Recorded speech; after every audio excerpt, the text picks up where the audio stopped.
Quais são as consequências de eu vender o meu hidromel sem registro? Tem algum problema com a lei? Eu respondo mais essa aqui no Momento do Hidromel. Solta a belinha aí!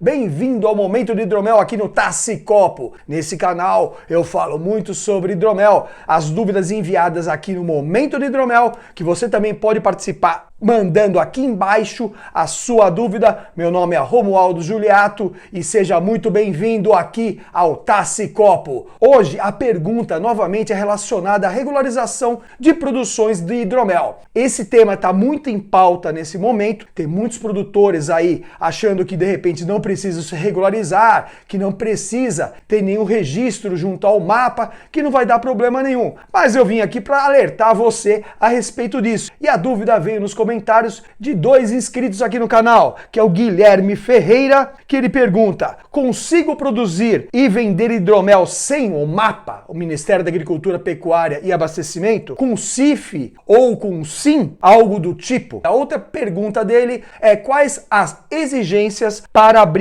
uma legal em área rural, ou seja, uma produção legal em área rural? E o outro participante foi o Burns PK3. Quanto custa regularizar uma pequena produção de hidromel artesanal? Principalmente o valor do responsável técnico. Recentemente eu respondi uma pergunta similar a essa, relacionado na realidade ao KINAI. Eu vou deixar lá no final aquela miniatura para você acompanhar, você que não acompanhou, mas eu preciso dar uma explicação rápida. O Ministério da Agricultura, Pecuária e Abastecimento, o MAPA, ele que regulariza ali as produções de hidromel e de bebidas alcoólicas no Brasil. Então ele que dá ali o aval para você produzir, deixar de ser artesanal e produzir oficialmente, ou produzir de uma forma regularizada. Então por isso que a pergunta aqui do nosso amigo Guilherme a respeito disso, a gente chama mapa direto, mas é uma regularização que ele passa. Tem a ver também com a Anvisa, mas é justamente o mapa que faz essa regularização junto ao hidromel e junto a bebidas alcoólicas. E já respondendo diretamente, Guilherme, sobre vender. Vender, você pode até vender. No entanto, é ilegal.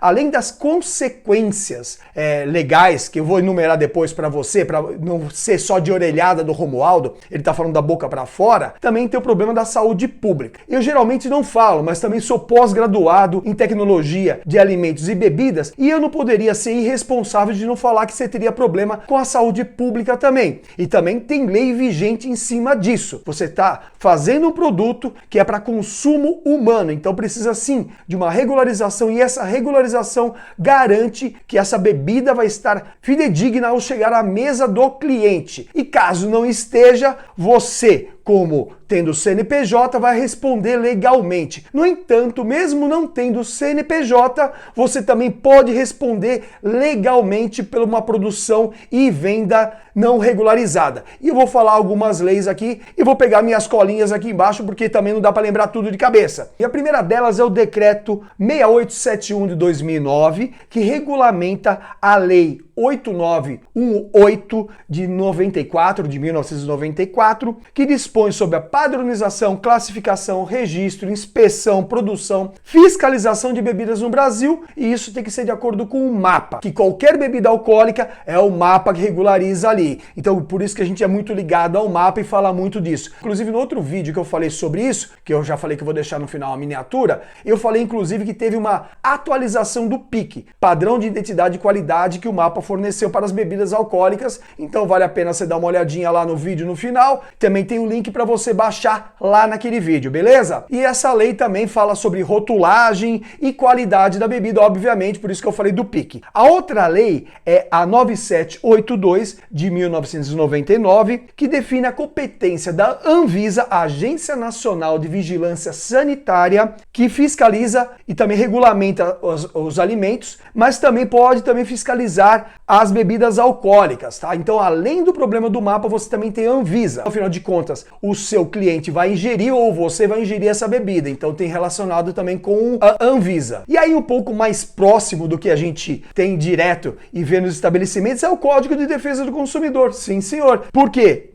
Que é uma lei, né, a 8078 de 1990, ele protege os consumidores contra produtos que não atendam as normas de segurança e qualidade. Então eu falei duas coisas. Primeiramente eu falei da qualidade lá em cima do mapa e depois a segurança com relação à Anvisa. E o Código de Defesa do Consumidor ajuda nesse sentido também. E também tem uma lei em cima disso que também tem as relações penais futuras aí. Além disso, tem outras leis também relacionadas a bebidas, que é mais uma curiosidade, como por exemplo, no Código Penal Brasileiro, o artigo 334-A, que pode caracterizar contrabando se a bebida não seguir as exigências legais. Então isso também vale para o pessoal do vinho que anda importando muita coisa aí sem regularização, pode também caracterizar. Outro artigo do Código Penal é o 272, que essa é bem interessante, que a alteração de produtos alimentícios sem autorização pode ser enquadrada com crime contra a saúde pública. A venda informal, sem CNPJ, pode ser caracterizada como sonegação fiscal e até mesmo crime contra a ordem tributária, porque toda comercialização precisa envolver a emissão de nota fiscal e o pagamento de tributos. Então, se você está vendendo alguma coisa, você precisa emitir nota fiscal. E isso daí é a lei de tributos brasileira. Mas espera aí que o vídeo não acabou. Eu só falei das leis, não falei das consequências. E quais são as consequências de você vender irregularmente? Primeiramente, as multas administrativas do mapa e da Anvisa. Tem muita gente que fala, não pega nada, pode vender que o mapa não vai baixar aqui. Mas não tem só o mapa e a Anvisa para te multar. A interdição do local de produção e de venda por não estar regularizado. Isso pode acontecer sim. Também tem um processo criminal caso haja aprovado crime contra a saúde pública baseado naquelas outras leis. Ou seja, você estando irregular, sem uma regularização, sem o responsável técnico, obviamente, é um crime contra a saúde pública. E por último, a responsabilidade de danos ao consumidor de acordo com o Código de Defesa do Consumidor. Então isso é um dano ao consumidor, você não está regularizado, é crime contra a saúde pública, além de, logicamente, você ter um problema fiscal que você vai arrumar para sua cabeça futuramente. Para quem fala que de repente não pega nada, é melhor levar isso em conta. E para quem acha que eu também estou ali puxando o saco de quem é regularizado, na verdade não é bem isso, né? Existe lei que corrobora aquela produção seja legal, entende? Tem um responsável técnico, que inclusive é a pergunta que eu vou responder depois aí no final. Aguarde que eu já vou responder também. Então tudo isso não é puxação de saco para quem é regularizado, porque eu tenho muitos amigos que têm produção regularizada. A ideia é justamente você ter um produto de qualidade na mesa do cliente e não é você falando, pode confiar em mim que eu vou te ensinar a fazer hidromel e não vai pegar nada com o mapa. Eu, quando faço minhas consultorias, eu sempre falo para os meus mentorados, para aqueles que eu dou consultoria. Cara, você vai começar agora a fazer artesanal, mas se você crescer muito, se você quer vender realmente, precisa regularizar, certo? Você pode ter algumas consequências legais que eu também não posso me responsabilizar. Eu te ensino nesse momento. Agora, eu seria irresponsável se eu falasse para você que não ia pegar nada. Então a ideia é justamente você começar a fazer uma produção ou cigana, que já está regularizado, ou aprender a fazer primeiro o seu hidromel, perceber se o mercado está legal, trabalhar ciganamente para depois regularizar aí, de repente fazendo a sua própria hidromelaria. Lógico, o cigano vale mais a pena, você tem o CNPJ e tem o mapa do local que você está fazendo como cigano, que vale a pena também você trabalhar e ver o mercado ali. Tem ali a emissão da nota também, você está regularizado e não vai ter problemas aí, porque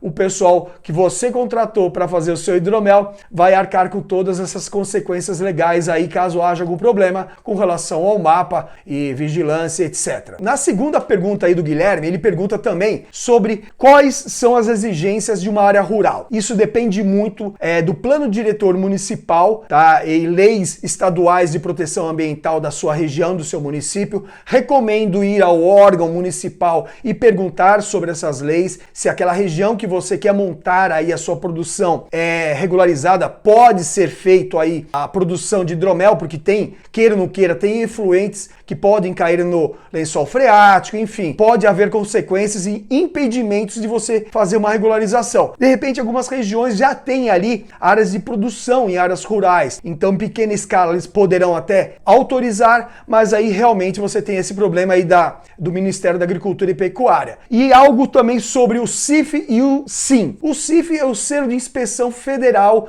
e o SIM, o selo de inspeção municipal. Ambos não têm a ver com as bebidas. Quem tem a ver com as bebidas é o MAPA. O SIM e o CIF pode ser para os meles, tá? Para o mel. E tem regularização ali de um selo de inspeção, municipalmente, beleza? Só que para o mel, para bebidas, realmente tem que ser o MAPA, não tem como fugir disso, mesmo que de repente a prefeitura não saiba disso, ou de repente os fiscais não saibam, mas não é o SIM que vai determinar se você pode ou não pode produzir bebida alcoólica, é o MAPA realmente, tá bom? Existem sim algumas leis municipais, já aconteceram com cervejas, tá? Com pequenos e micros cervejeiros, com relação à produção dentro do município.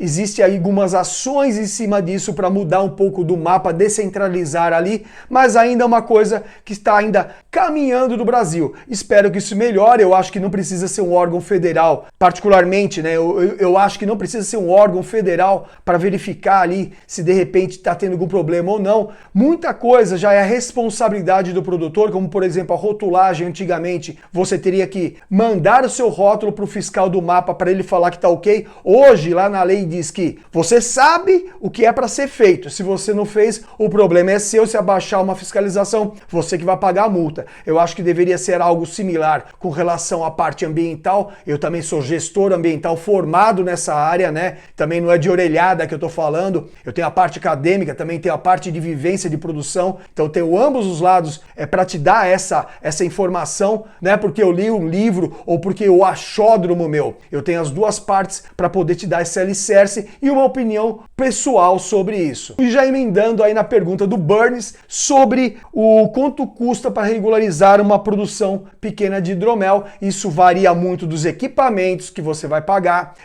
do local, se você vai pagar aluguel ou não, e principalmente que você perguntou sobre o responsável técnico. Vale dizer que o responsável técnico vai te cobrar mensalmente para ter ali o seu laudo que realmente sua produção está regularizada. Precisa ter um responsável técnico. Existem exigências de acordo com o conselho que você for regularizar, o CRQ, Conselho Regional de Química, ou o CREA, enfim, cada um tem uma exigência diferente para o profissional que vai ser o responsável técnico da sua produção, mas vale você saber que você vai ter que pagar mensalmente para ele, a não ser que você mesmo já for formado nessa área de engenharia de alimentos, engenharia química e outras correlatas. Como eu falei, o Conselho Regional pode te dar essa informação direitinho, então busque ali essas informações. E com relação à produção, quanto que eu vou gastar? Meus mentorados também perguntam muito isso, depende muito do volume que você vai trabalhar, da forma que você vai fazer sua planta industrial, algumas exigências ali do sítio, da área que você vai produzir, ou seja, a parte física, né, a sua hidromelaria existe ali no mapa, você tem que seguir, já que você vai regularizar, mas os equipamentos realmente variam bastante de local para local, do gosto e da opção de cada um dos produtores, né, dos hidromeleiros. Tem gente que prefere determinados equipamentos, muda de equipamentos, então isso varia bastante de acordo com a sua necessidade. Então, Burns e Guilherme, espero ter respondido essas dúvidas enviadas aí. E novamente, meus amigos, não custa nada mandar o seu comentário em caso de dúvidas aqui embaixo. Eu gosto muito de responder para vocês. Continue participando aqui do Momento de Hidromel, incentivando a produção nacional e também consumindo o hidromel. E se você quer começar a fazer o seu hidromel, manda aí uma mensagem para mim lá no direct no Instagram, que eu vou ajudar você a produzir o seu primeiro hidromel. Se você quer ajudar o canal, eu tô deixando aqui embaixo também uma forma de você ajudar a eu continuar com esse projeto aqui dentro do YouTube. E se você gostou desse vídeo, já dá o like, dá o joinha aqui embaixo, faz a inscrição no canal, aciona as notificações. Eu vou deixar aqui do lado 2 vídeos que vão ajudar, aquele sobre o mapa que eu falei no vídeo anterior. E até o próximo Momento de Hidromel aqui no Tassi Copo.